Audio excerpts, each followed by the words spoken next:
Hey, what's up guys, it's Nick2. Today I'm going to be showing you guys how you can do an unbelievable amount of boss damage when you have a perfectly optimized boss killing build on Rogue.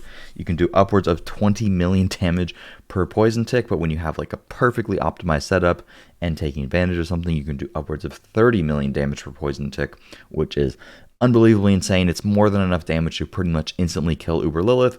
You can absolutely nuke Uber Duriel in a group of 4. Completely shred through world bosses. It is absolutely insane. You guys have probably also seen the rapid fire overpower bug build going around, which I'll mention, but that build is definitely better than the poison one right now, but that one has a pretty high likelihood of actually getting patched because it is a pretty insane game-breaking bug. However, the poison build, while it does have some bugs going on, it's very, very unlikely to get nerfed. It already got nerfed at the start of the season, and the amount of damage that it does is pretty inherent to how poison just works and all the damage stacking potential that you have with poison, so you don't really have to worry about this getting nerfed at all. And it's actually very easy to set it up without needing like pretty insane gear, and the damage potential is just unbelievably insane. Before we get into things, I want to show you guys a fantastic way that you can find new builds in the season. With the season being out, there's a ton of new and very interesting builds that are coming out. For example, I want to look into an overpowered Bloodlance build on my Necromancer, so one of the great ways to do that would be to download Mobalytics, which is today's sponsor. You can download the desktop app completely for free, and on here they have tier lists, an entire build planner, and I can just check. I can even sort it by Necromancer. Boom, just go on overpowered Bloodlands, and I can see exactly everything about the build. Fantastic way to look for and find new builds, especially if I am just now leveling up a brand new character. There's even leveling builds on here, and one of the things that I really like about Mobalytics is that you can pop it open in game. So for example, if I was leveling up as a firewall sorcerer, I could just have this open, and anytime that I want to look at how I want to spend my skill tree or my skill points, for example, for leveling, I just boom, pop this open, and I could literally have it open side by side with my own skill tree. But you can also do this for, looking at what stats that you need on each piece of gear, all the legendaries, and even the Paragon board, which is super helpful. But also in the endgame overlay, they also have this fantastic thing where you can actually check when events are up. So for example, I can check when the next Helltide is, which is going to be in the dry steps, lasting for another 22 minutes, which is fantastic. You can also open up the World Boss Legion event and just pop that open whenever you need to know. It's a fantastic way to find new builds, and I would highly recommend checking it out. So use the download link in the description. You can download it completely for free. First off, let's get into the poison build. There will be a link to this down in the description if you're interested. This version of it is purely meant for just bossing. I'll talk about how you can set it up for, normal play, but I just went full into damage just to see how much damage you could potentially do. Your survivability is pretty crap as a result, but there's some pretty easy ways that you could fix that if you're interested, and you could definitely take this into very high nightmare dungeons with some pretty easy tweaks. But how this is set up is for doing as much damage as humanly possible, which is basically attained by just taking full advantage of poison imbuement, stacking all of the right stats, some legendaries, as well as the skill tree. So a lot of you guys have already played Rogue probably a lot, so you get the drill. But if you want to use poison, you want to use Twisting Blades, because there is a bugged interaction with the Twisting Blades legendary where it basically just stacks up more and more damage. And it works very particularly synergistically with the Blade Dancer's aspect. You pair this with stacking a crazy amount of attack speed and then using the Bursting Venoms legendary to where you have a chance to just basically get infinite amounts of poison imbuments, and then you can just stack up the poison damage pretty insanely, take a lot of advantage of other damage multipliers, and then boom, you just, one-shot bosses. So let's get into the skill tree. You want to use Puncture with the Vulnerable application here, just so you can apply Vulnerable on single targets. Max out Twisting Blades. You can go Advanced or Improved. It doesn't really matter for boss killing, but you get a little bit of cooldown reduction with Advanced, I guess, not really. Sturdy for damage reduction, and then we have some pretty terrible boots on. You could just have like one rank into Dash or one rank into Shadow Step. It doesn't really matter. For a little bit more boss damage, you could technically Shadow Step and then have the crit chance, but you don't really need it, and ideally you're kind of just only pressing Twisting Blades and Poison Imbuement, so not all that necessary. 3 points into Weapon Mastery. This does not actually work for scaling Poison Imbuement's damage, so if you wanted to put ranks into Dash or Shadow Step, you could do that, but it does increase the damage that you do with attacks that are not Poison Imbued. And then we go Poison Trap for the additional 10% increased poisoning damage while enemies are standing within the trap, and it also is for the additional crit chance when using Trap Mastery. Crit damage does not work with poison imbuement, however, crit chance does work in the form of this modifier where crits deal 75% increased damage. Then you just max out poison imbuement, get some points into Deadly Venom, some more crit chance to proc Blended more often, Debilitating Toxins just for a little bit of damage reduction, but it doesn't really matter. And then you go full into Lucky Hit. Innervation is pretty unnecessary, but it's nice for just a little bit of energy cushion. And then you want an additional Lucky Hit via Second Wind and Alchemist Fortune, so you have a higher likelihood of proccing the Bursting Venoms legendary, which is how we can get infinite poison imbuements over and over again. Then we use Adrenaline Rush and 3 points into Haste for just a bit of additional attack speed. And then Close Quarters Combat, which is unbelievably insane. You get 151% damage increase as a result of just stacking a lot of damage versus crowd controlled, which can get even higher with perfectly rolled gear.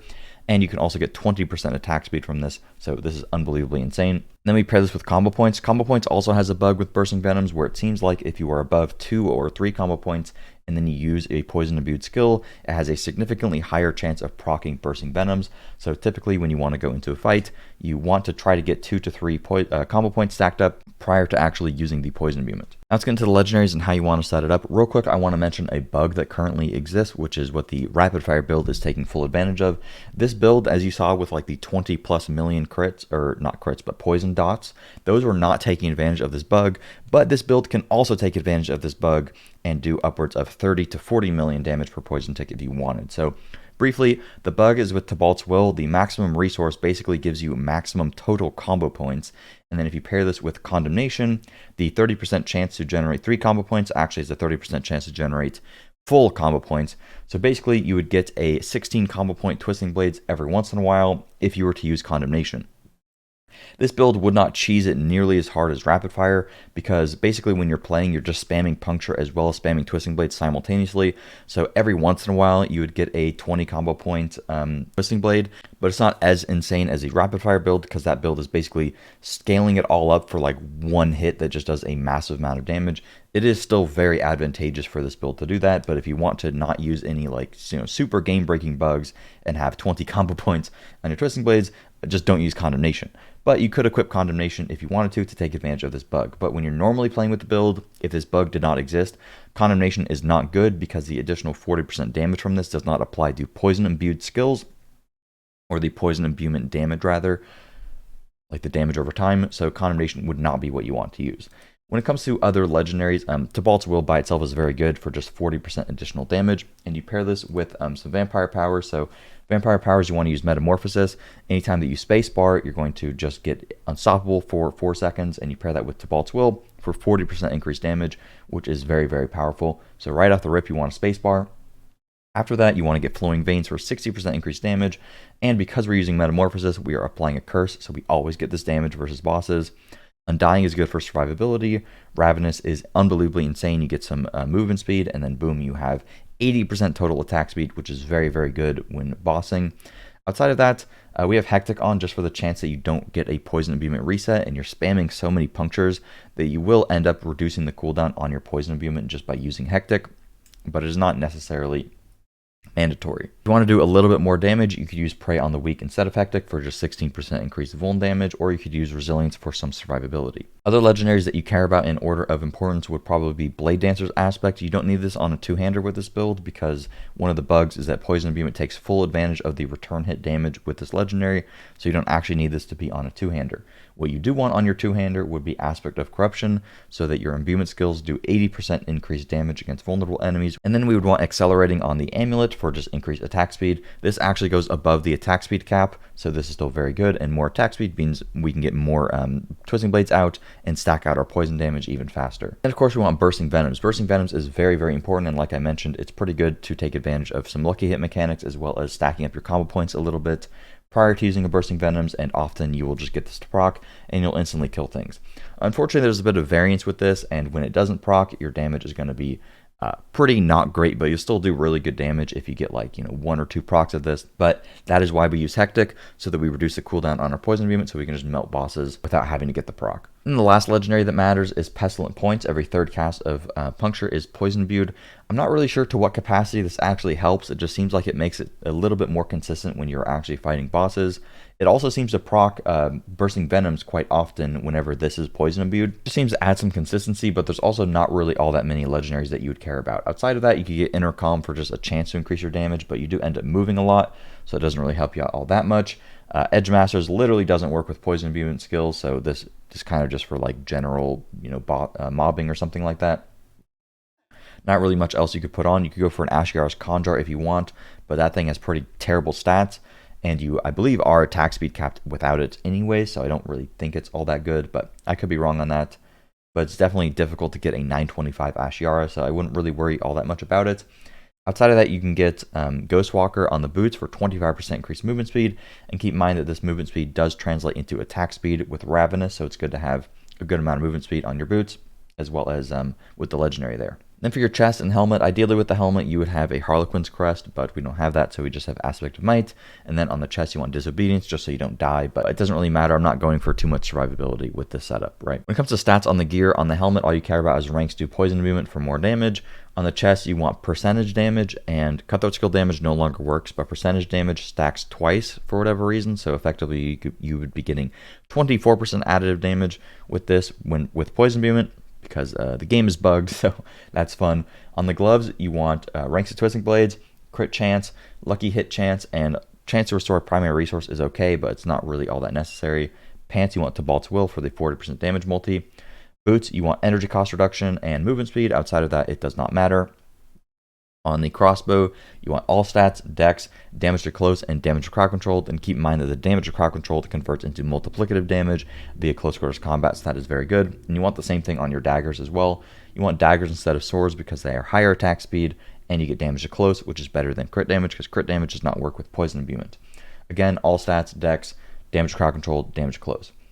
On your rings, these are kind of a pain in the ass to get. You want crit chance, vulnerable damage, or damage to crowd controlled, or damage to close. Those are good. And lucky hit chance is great for just increasing the overall consistency of bursting venoms proccing. You get so much damage additively that you don't need too much damage on the rings. It's okay to sacrifice one damage roll for the lucky hit chance, just for consistency. If you're doing like a billion Duriels, or you just want the build to always be proccing bursting venoms, that is your ideal situation, is getting a little bit of lucky hit. And then on the amulet here, what's important is getting 3 ranks to all imbuement skills. That's very good, so that you have a poison imbuement with up to 12 ranks, so it just does a crazy amount of damage. 252% of the base damage of Twisting Blades there. Very good. Outside of that, ranks to Deadly Venom is good because 9% multiplicative damage with poison damage. I believe Malice would be good too for damage against vulnerable enemies, and then you could get energy cost reduction, or like percentage damage would be okay. Dexterity percent would be okay if you wanted like straight up damage. That would be fine. You could also get some damage reduction stuff on the amulet if you want the build to actually function outside of just doing bosses. When it comes to the Paragon board, this is pretty sweaty, and it's set up basically to do as much damage as humanly possible. You have no survivability with this board at all, but I'll talk about how you can fix that. So in the first board, we go for Tracker so that poison damage lasts longer if you don't get lucky with procs. This is good, so just add some consistency and you get some damage to poisoned enemies. In the next board, it's a No Witness board with the Bane glyph, so we have a chance to just deal 10% increased poisoning damage, and you can also stack up a little bit of poison damage. And then we go up top and get Canny for a 10% multiplicative damage increase, as well as 43% increased damage to non-fizz. Then we have the Exploit Weakness board with Control absolutely maxed out. 40% of this gets converted into multiplicative damage via close quarters combat that is active all the time. And there's also some pretty good vulnerable damage in here, which is nice. And the 15% multiplicative via Exploit, which is pretty good. And then we have the Efficacy glyph in the Control board. We don't need in the Cheap Shot board. We don't need to go Cheap Shot because bosses are not going to be crowd controlled. But if you're generally mobbing, you would go Cheap Shot, of course. Then you get a ton of damage to crowd controlled in here, and you buff more damage to crowd controlled, and you get 20% multiplicative damage increase for your imbuement skills via using Efficacy. And then we have the Eldritch Bounty board for a 20% damage multi with Poison Imbuement, as well as another 15% damage multi with Versatility, also buffing some imbued skill damage here. If you wanted the build to work outside of bossing, or you just wanted to get a bit of more survivability to make it easy on yourself, I would just ditch the entire Eldritch Bounty board. There's a good amount of damage here, but it's easy to ditch it, and then you could just go for like damage reduction versus elites, which is right here. You could grab Cheap Shot, you could grab damage reduction versus vulnerable enemies, and then ditch Exploit Weakness. You could grab damage reduction versus close range enemies up in the Tricks of the Trade board, and you could grab some of this resistance and max HP here. And then for general clearing, I would probably put on Exploit instead of like Tracker glyph or the Bane glyph, and then I would put on Closer, so you get 10% damage reduction instead of like Canny or something. And then I would probably also put on, if I have it here, Turf instead of like Versatility or Efficacy. I guess Efficacy is probably one of the better ones, so if I wanted to swap it for just general play, I'd probably swap out Bane, Canny, and Tracker. Those would probably be the 3 that I'd ditch in favor of Exploit, Closer, and Turf for some damage reduction and just overall more consistency with the build. And then yeah, I just wouldn't be playing with versatility anymore. I just ditched this board entirely. There's a lot of damage on this board though. That's pretty much it for the build. When it comes to actually playing with it, the main thing is that you want to just be a spamming monkey, basically. You want to go in there, drop a poison trap, and then outside of that, just you can preemptively like pop a poison beam it, and then before you press your first twisting blades, try to get to 2 or 3 combo points first, because that does seem to increase the consistency of bursting venoms proccing. Once you use your first 2 poison beam twisting blades, then if you get a bursting venoms proc, you pretty much just spam your puncture and twisting blades bind at the exact same time at the speed of light over and over and over again, and hopefully the boss just dies within a few seconds of stacking up all that poison damage. There's not really all that much that goes into it. You kind of just spam, hope that you get poison vehement procs, which you usually will if you take advantage of the combo point cheese. When it comes to the bugged rapid fire build, Wudiho already made a video on it. I'll just leave a link to his planner down below. This build does require a good bit more gear to actually get working. You need Tibalt's Will for this to work. The way that it works is it gives you maximum resource, which scales up your maximum combo points, and then you pair this with Condemnation just to give you more consistency. You don't necessarily need Condemnation for this, but otherwise you would have to use Puncture 22 times to get maximum combo points. And then Rapid Fire per combo point fires out more arrows, so you end up firing like well over 20 arrows. Condemnation is just so the 30% chance to generate 3 combo points is a 30% chance to generate all combo points. So you get up to 22, and then you just get a bunch of ridiculous damage multipliers. So you take advantage of Banished Lord Talisman, so you get a guaranteed overpower that is going to guarantee crit via using Concealment. You use Godslayer Crown, so you do 60% increased damage. You just stack a whole bunch of additional damage increases, and then your Rapid Fire ends up doing a massive amount of damage in one hit. It's way more difficult, I guess, to set it up more optimally than Poison is, because in order to actually one-shot, you need a lot of the gear to be pretty good. For example, getting like a 925 crossbow with dex, overpower damage, core skill damage. But you don't need it to be perfect. Like my Paragon board, I have a bunch of glyphs in here, like Ambush not leveled up, Control is leveled up, and then I have, what do I even have here? I have Pride not leveled up, Chip not leveled up, and Exploit I have on just cause it's not even like really good. You don't need like crazy stuff for this to work. It is a little bit annoying, but you get used to it. I'll just show you guys a Duriel kill solo real quick to show you that you can very consistently do it. And how you want to do it is a little bit annoying. Basically, you want to sit here and stack up 300 of this so that this is your Banished Lord Talisman, so you get a guarantee overpower. And then you can stack a lot of overpower damage. I have Metamorphosis on with Tibalt, so anytime I spacebar, I get more of this. And then basically my goal is I'm going to stack up all the combo points right before I fight the boss. I'm going to use Blade Shift to proc Tricks of the Trade as well as Close Quarters Combat. I'm going to throw down a Smoke Grenade, which counts as a trap, so I do 25% increased damage, plus more damage via the Paragon board, and then pop a Concealment so that my attack is a guaranteed crit, and then pop a Rapid Fire. It's going to shoot out like well over 20 to 30 arrows, and then instantly kill the boss. So I'll show you guys this, just summoning it on Duriel. So I just summon, oh my god, I don't have any of my mats. I had to go get some mats real quick. So basically, I just stack this up to 300. I'm just going to pop it, and then when an ad comes out, I'm going to pretty much instantly kill it. Make sure that I'm at 300 prior to Duriel coming out. Then when Duriel comes out, I'm going to spam my Puncture so I can get all my Twisting Blades. Or not my Twisting Blades, all my combo points. Once I have all my combo points, I'll Blade Shift for Close Quarters Combat buff, Smoke Grenade for the Trap buff. I'm also going to dash instantly for the Evade buff here. Boop, boop, boop, boop, boop, and he instantly dies. So again, there's a lot of combos that'll go over, or that happens with this, so I'll just go over it briefly with you guys so that you guys know exactly what's going on. So you stack up the 300 resource, so your next attack is a guaranteed overpower. Once you have this active, then you want to get your combo points first, so you get 22 combo points by just pressing Puncture a few times. And then you want to, after that, press Blade Shift. Blade Shift is so that you get the Close Quarters Combat damage multiplier active via using a Marksman and a Cutthroat skill. And then because you use a Cutthroat skill, your next Marksman skill will deal 25% increased damage via Tricks of the Trade.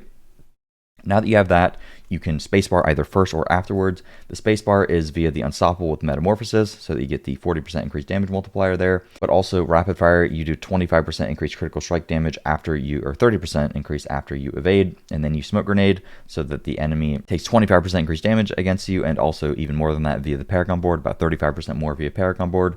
And then you press Concealment, so that your next attack is a guaranteed crit, and then right after Concealment, you press Rapid Fire, boom, the boss dies. Wudiho already went over it, so feel free to just check out the video. Figured I would just give you guys a quick recap, but that's pretty much it. If you guys want to nuke bosses on Rogue in Season 2, this is the pretty much definitive guide for how to do that with both builds.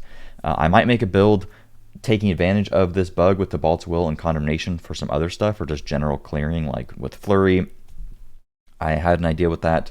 I'm not really too sure if I'm going to do that yet, but if they don't end up patching it, I'm definitely going to take advantage of it because it's a lot of fun. But yeah, thanks for watching, and I'll see you guys later. Peace.